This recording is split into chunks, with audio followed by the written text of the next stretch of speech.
হাত তুলে দাঁড়াও। গ্রেপ্তার করো একে। নিশ্চিত এই নিহত ব্যক্তির হত্যাকারী। একে খলিফার কাছে নিয়ে চলো বিচারের জন্য। লাশ লাশ, এদিকে খুন হয়েছে। ফাঁসি দেয়া হোক একে, ফাঁসি দেয়া হোক একে। ফাঁসি চাই, ফাঁসি চাই। ফাঁসি দাও, ফাঁসি দাও, ফাঁসি দাও, ফাঁসি দাও। ফাঁসি দাও, ফাঁসি দাও। হত্যার শাস্তি, হত্যা চাই। ফাঁসি চাই, ফাঁসি চাই। দেখো 2 হাত কেমন রক্তে রঞ্জিত হয়ে আছে। আমার তো দেখেই গা শিউরে উঠছে। না জানি কত কষ্ট দিয়েছে লোকটাকে। আরে আমরা তো আলী ভাইকে ভালো মানুষ হিসেবে জানতাম, সর্বদা সত্যের জয়গান গাই। আজ তার কি হলো? সে কেন এই কাজ করতে গেল? আসলে এই মানুষের চেহারা দেখে বোঝা যায় না তার অন্তরে কি আছে। আরে আগেই কিছু বলো না। সে যে এই কাজ করেছে তার কি প্রমাণ আছে? প্রমাণ হওয়ার কি আছে? সিপাহীরা তাকে হাতে নাতে ধরেছে। আবার কি প্রমাণ লাগবে? হ্যাঁ, ওই যে খলিফা আসছে, খলিফা আসছে। কি ব্যাপার? বাইরে এত লোকজন কেন? কি হয়েছে?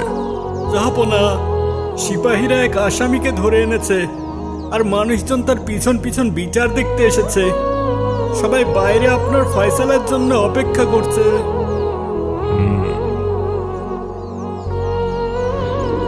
ওই যে খলিফা আসছে। ফাঁসি চাই, ফাঁসি চাই। ফাঁসি চাই, ফাঁসি চাই। সবাই শান্ত হন, সবাই শান্ত হন। ফাঁসি চাই।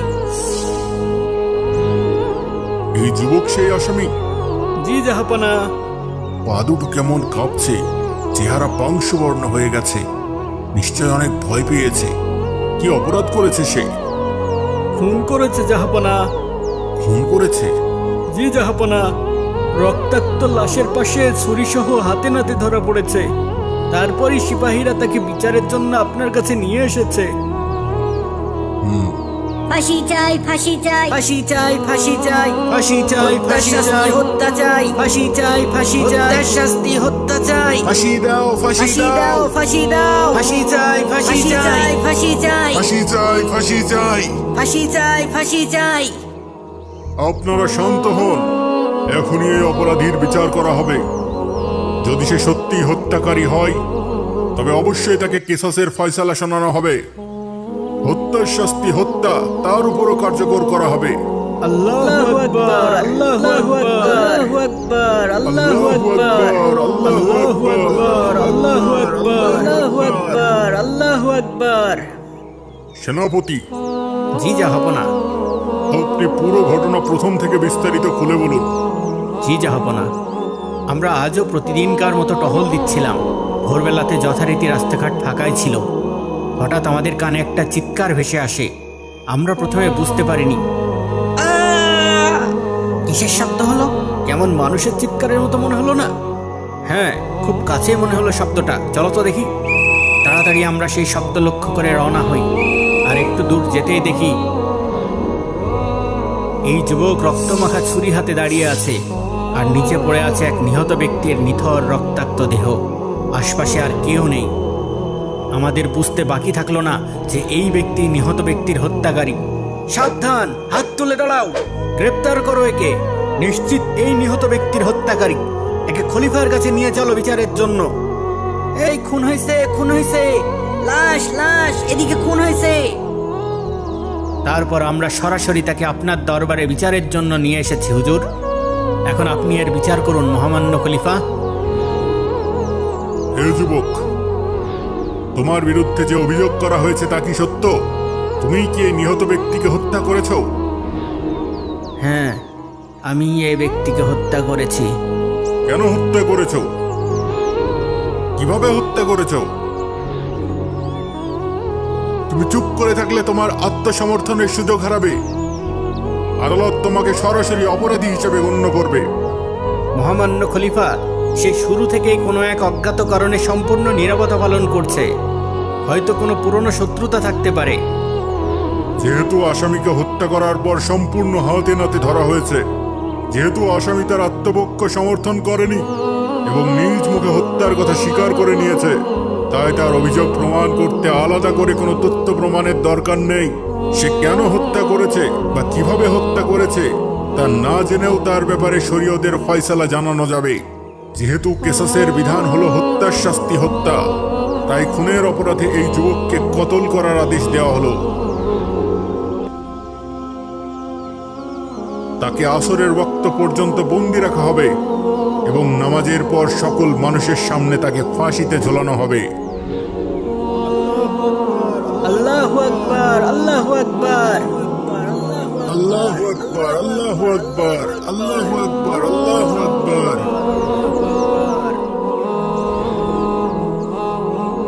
একদম খাঁটি বিচার হয়েছে, আর কেউ কখনো হত্যার সাহস পাবে না।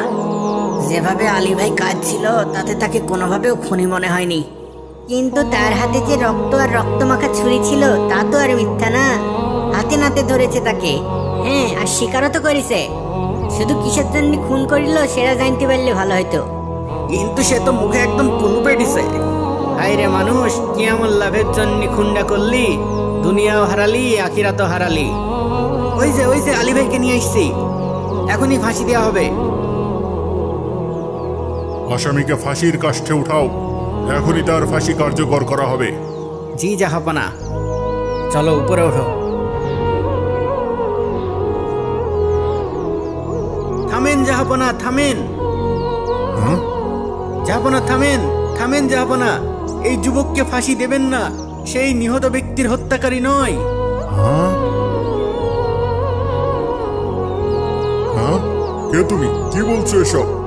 হে খলিফা, এই যুবক সম্পূর্ণ নির্দোষ, তার কোনো অপরাধ নেই। সকল অপরাধ আমার। এই নৃশংস হত্যাকাণ্ডের জন্য দায়ী আমি হচ্ছি প্রকৃত আসামি, আমি তার হত্যাকারী। হ্যাঁ? এই লোক কি বলে এইসব? তাহলে আলী ভাই খুনি না? তাহলে যে একটু আগে স্বীকার করলো। ইয়া আল্লাহ, এসব কি হচ্ছে কিছুই তো বুঝতে পারছি না। আমরা সবাই দিবা স্বপ্ন দেখছি না তো? আল্লাহু আকবার, আল্লাহু আকবার। আল্লাহু আকবার, আল্লাহু আকবার। কি বলছো এসব? তুমি কি বুঝে বলছো? এই হত্যার দায় নিজের ঘাড়ে নিতে যাচ্ছ। এর ফলে তোমাকে এই যুবকের স্থলে ফাঁসির শাস্তি পেতে হবে। হ্যাঁ, আমি জেনে বুঝেই বলছি মহামান্য খলিফা, আমি প্রকৃত খুনি আর এই ব্যক্তি নির্দোষ। হে ব্যক্তি, তোমার দাবিতে আমরা সবাই আশ্চর্য হয়ে গেলাম। তুমি এবার আসল ঘটনাটা খুলে বলো দেখি। বলছি মহামান্য খলিফা, বলছি। আমার নাম মিজানুর রহমান। আমি এক নিঃস্ব, অসহায়, নিতান্ত গরিব একজন মানুষ। গত 2 দিন যাবৎ আমি ক্ষুধার যন্ত্রণা সহ্য করছি। আমার কাছে সামান্য অর্থও ছিল না যা দিয়ে ক্ষুধা নিবারণ করব। ক্ষুধার কষ্টে আর থাকতে না পেরে ভোরবেলাতেই ঘরের বাইরে বের হয়ে আসি। খাবার নেই, খাবার পাওয়ার কোনো সম্ভাবনাও নেই। এমন সময় দেখি একটি কেতাদুরস্ত লোক এদিকেই হেঁটে আসছে। চকচকে সুন্দর পোশাক পরিচ্ছদ পরিহিত এক লোক। তখনই আমার মাথায় শয়তানি বুদ্ধি আসে। শয়তান আমাকে প্ররোচনা দেয়, লোকটার পোশাক আশাক দেখে মনে হচ্ছে বড় কোনো ব্যবসায়ী হবে। তার সঙ্গে অবশ্যই মূল্যবান অর্থ সামগ্রীও থাকবে। যদি তুমি এই সুযোগে তাকে হত্যা করতে পারো, তবে সহজেই তার টাকা পয়সাগুলো হাতিয়ে নিতে পারবে। আর এই জায়গাটাও নির্জন, কেউ জানতেও পারবে না হত্যাকারীকে। কি বলেন এইসব? হ্যাঁ, এতে তোমার ক্ষুধার জ্বালা তো মিটবেই, তার উপর ভবিষ্যতেও বেশ কিছুদিন আরাম আয়েসে জীবনযাপন করতে পারবা। না না, আমি এই কাজ করতে পারবো না।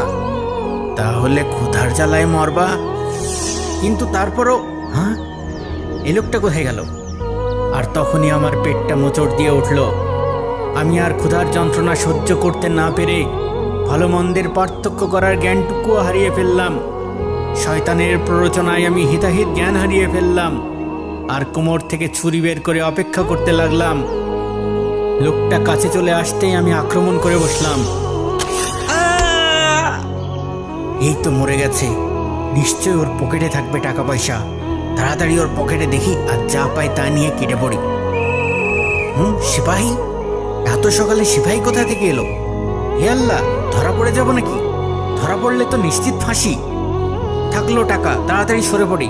তারপর খুব দ্রুত আমি কাছেই লুকিয়ে পড়ি, যেন সিপাহীরা আমাকে আর খুঁজে না পায়। কিন্তু অবাক হয়ে দেখি সিপাহীরা এই যুবককে রক্তমাখা ছুরি হাতে ধরে নিয়ে আসছে আর লোকজন চিৎকার করছে, এই খুন হয়েছে, খুন হয়েছে, লাশ লাশ, খুন হয়েছে, খুন হয়েছে, লাশ লাশ, খুন হয়েছে, খুন হয়েছে, লাশ লাশ, এই এদিকে খুন খুন হয়েছে, হয়েছে, খুন হয়েছে, এই খুন হয়েছে, খুন হয়েছে। লাশ লাশ, এদিকে খুন হয়েছে। আমিও সুযোগ পেয়ে গেলাম। আমিও মানুষের সাথে চিৎকার করতে করতে আড়াল থেকে বের হয়ে এলাম, লাশ লাশ, খুন হয়েছে, খুন হয়েছে। আর এমন ভাবে তাদের সাথে মিশে গেলাম যে নিহত ব্যক্তির প্রকৃত হত্যাকারী যে আমি, এ কথা বোঝার আর কোনো উপায় থাকলো না। কি ভয়ঙ্কর! একদম লোমহর্ষক ঘটনা। আমার শিরদাঁড়া দিয়ে ঠান্ডা স্রোত নেমে যাচ্ছে। তাহলে তুমি এই কথা এখন বলছো কি কারণে? হে খলিফা, আমি ক্ষুধার তাড়নায় আর শয়তানের প্ররোচনায় হিতাহিত জ্ঞান হারিয়ে ফেলেছিলাম। কিন্তু যখন দেখলাম এই অল্প বয়স্ক সুন্দর যুবককে বিনা অপরাধে কিসাসের ফয়সালা শোনানো হলো, কতল করার আদেশ দেওয়া হলো, তখন আমার চেতনা ফিরে এলো। বিবেকের দংশন বারবার আমার হৃদয়কে ক্ষতবিক্ষত করতে লাগলো। এখন তো আমি দুইজন ব্যক্তির হত্যাকারী হয়ে গেলাম। একজনকে নিজের হাতে খুন করলাম, আর অন্যদিকে অপরাধ স্বীকার না করে এই নিরপরাধ যুবককে ঠান্ডা মাথায় হত্যা করছি। দুনিয়ার শাস্তির তুলনায় তো আখিরাতের শাস্তি অনেক কঠিন। হাসরের ময়দানে আল্লাহ তাআলার সামনে আমি কি জবাব দেব? তার চেয়ে অপরাধ স্বীকার করলে হয়তো দুনিয়ায় শাস্তি পাবো, কিন্তু একই সাথে একজন নিরপরাধ লোকের জীবন তো রক্ষা হবে। এই বিবেচনায় হয়তো আল্লাহ তাআলাও আমাকে ক্ষমা করে দিতে পারে। হ্যাঁ, আমি আমার অপরাধ স্বীকার করব। তাই আমি আপনার দরবারে হাজির হয়ে হত্যার প্রকৃত রহস্য উদ্ঘাটন করে দিলাম। আমিই হচ্ছে আসল হত্যাকারী, আর এই ব্যক্তি সম্পূর্ণ নির্দোষ। তাই তাকে মুক্তি দিয়ে দিন আর আমার বিচার করুন। কিন্তু তুমি তো আমার মনে নতুন প্রশ্ন জাগিয়ে দিলে। কি প্রশ্ন? হে যুবক, এ লোক কি যা বলল তা কি ঠিক? আসলেই কি তুমি এই নিহত ব্যক্তির হত্যাকারী নও? হ্যাঁ মাননীয় খলিফা, তার কথা সম্পূর্ণ সঠিক। আমি প্রকৃত হত্যাকারী নই। তাহলে তুমি মিথ্যার উপর কেন স্বীকারোক্তি দিলে? কেন তুমি হত্যার কথা স্বীকার করলে? জনাব, নিশ্চয়ই এর পিছনেও কারণ আছে। কি সেই কারণ? এক্ষুনি বলো, কৌতূহলে আমার প্রাণবায়ু বের হয়ে যাচ্ছে। হে মহামান্য খলিফা, বলছি। আমার নাম আলী জাবের। আমি এই এলাকায় কিছুদিন যাবৎ কসাইয়ের কাজ করি। প্রতিদিনকার মতো আজও খুব ভোরে একটি ছাগল জবাই করছিলাম। হঠাৎ কাছে কোথাও থেকে একটা আর্তচিৎকার ভেসে আসে। মানুষের চিৎকার মনে হলো। এত ভোরবেলায় কেউ বিপদে পড়লো নাকি? যাই তো দেখি কি হলো। আমি রাস্তার কাছে আসতেই যে দৃশ্য দেখলাম, হে আল্লাহ, এ কি? এ তো এক তরতাজা লাশ। এক্ষুনি কেউ খুন করেছে, রক্তে গড়াগড়ি খাচ্ছে। কে খুন করলো? আশেপাশে তো কাউকে দেখতে পাচ্ছি না। ও আল্লাহ, কত রক্ত বের হচ্ছে। এখন কি করব? কিভাবে সাহায্য করব? কাকে ডাকবো? সাবধান, হাত তুলে দাঁড়াও। হ্যাঁ, হায় আল্লাহ, এ কোন মুসিবতে পড়লাম? আমার হাতে রক্তমাখা ছুরি, পাশে পড়ে আছে রক্তে রঞ্জিত লাশ। আশেপাশে অন্য কেউ নেই। এবার মনে হয় আমি আর বাঁচতে পারবো না। গ্রেপ্তার করো একে। নিশ্চিত এই নিহত ব্যক্তির হত্যাকারী। একে খলিফার কাছে নিয়ে চলো বিচারের জন্য। লা ইলাহা ইল্লা আনতা সুবহানাকা ইন্নী কুনতু মিনাজ জালিমিন। খুন হইছে, খুন হইছে, লাশ, লাশ, লাশ খুন হয়েছে, লাশ, খুন এদিকে হয়েছে। খুন হয়েছে। আমি বুঝতে পারলাম একমাত্র মহান আল্লাহ তাআলার কুদরত ছাড়া আমার আর বাঁচার কোনো উপায় নেই। আমার কথা একটি শিশু বাচ্চাও বিশ্বাস করবে না। এখন আমি যতই সাফাই গাই না কেন, কেউ তো আমার কথা বিশ্বাস করবে না। বরং সবাই আমাকে মিথ্যাবাদী বলে ধিক্কার দেবে। সবাই বলবে আলী একজন মিথ্যাবাদী। হাতে নাতে ধরা পড়ার পরও অস্বীকার করেছে। একে দ্বিগুণ শাস্তি দিয়ে কতল করা হোক। তাই অন্তত নিজেকে মিথ্যাবাদী হওয়া থেকে বাঁচাতে আমি এই মিথ্যা অভিযোগ স্বীকার করে নিই। আর প্রতিটা মুহূর্ত আল্লাহর সাহায্যের অপেক্ষায় অতিবাহিত করেছি। আমার মনে দৃঢ় বিশ্বাস ছিল, যেহেতু আমি নির্দোষ, আল্লাহ তাআলা ঠিকই যে কোনো উপায়ে আমাকে রক্ষা করবেন। আর যদি দুনিয়ার বিচার থেকে মুক্তি নাও পাই, নিশ্চয়ই পরকালে আল্লাহ তাআলা আমাকে উত্তম প্রতিদান দেবেন ইনশাআল্লাহ। যুবক, তোমার আল্লাহর উপর বিশ্বাস দেখে আমি অবাক হয়ে গেলাম। আমার ঈমান বেড়ে গেল। ওরে বাপরে, কি এক টান টান উত্তেজনাপূর্ণ রহস্যের জট উদ্ঘাটন হলো। আমি তো হাঁপ ছেড়ে বাঁচলাম। তা তো হলো, কিন্তু এখন বিচারের কি হবে? তোমরা দুজনই আল্লাহর উপর ভরসা আর বিশ্বাসের এক অনন্য নজির স্থাপন করেছ। আমি যার পর নাই খুশি হয়েছি, কিন্তু শরীয়তের বিধান এবং বিচার সম্পূর্ণ আলাদা জিনিস। এই বিচারের আবার নতুন করে রায় ঘোষণা হবে। উজিরে আজম, সেনাপতি, ইমাম সাহেব, এদের বিচারের ব্যাপারে আপনাদের কি মত?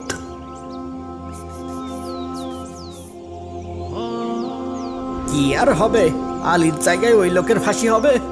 যদিও লোকটা হত্যাকারী, তবুও খারাপ লাগছে। নিজের ফাঁসি হবে জেনেও অপরাধ স্বীকার করে নিল। হ্যাঁ, ক্ষুধার জ্বালা বড় জ্বালা। জাহাপনা, এই ব্যাপারে আমাদের মতামত হলো, দ্বিতীয় ব্যক্তি যদিও একজনকে হত্যা করেছে, কিন্তু হত্যার কথা স্বীকার করে সে এমন এক ব্যক্তির জীবন রক্ষা করেছে যার ব্যাপারে আপনি কিসাসের ফয়সালা করে ফেলেছিলেন। যেহেতু আপনাদের এটাই মতামত, তাহলে আমি নতুন রায় ঘোষণা করে দিচ্ছি। জি জাহাপনা। আসামি এমন সময়ে নিজের খুনের কথা স্বীকার করেছে যখন অন্য ব্যক্তির ব্যাপারে মৃত্যুর ফয়সালা হয়ে গেছে, আর এভাবে সে এক নিরপরাধ ব্যক্তির জীবন রক্ষা করেছে। আর আল্লাহ রাব্বুল আলামিন পবিত্র কোরআনে বলেছেন, যে কারো প্রাণ রক্ষা করলো সে যেন সকল মানুষের প্রাণ রক্ষা করলো। তাই তাদের দুজনকেই মুক্তি দেওয়া হলো। আলহামদুলিল্লাহ, আলহামদুলিল্লাহ। আর নিহত ব্যক্তি? আর নিহত ব্যক্তির জন্য সরকারি বাইতুল মাল থেকে তার রক্তপণ আদায়ের ঘোষণা করা হলো। আল্লাহু আকবার, আল্লাহু আকবার। আল্লাহু আকবার, আল্লাহু আকবার।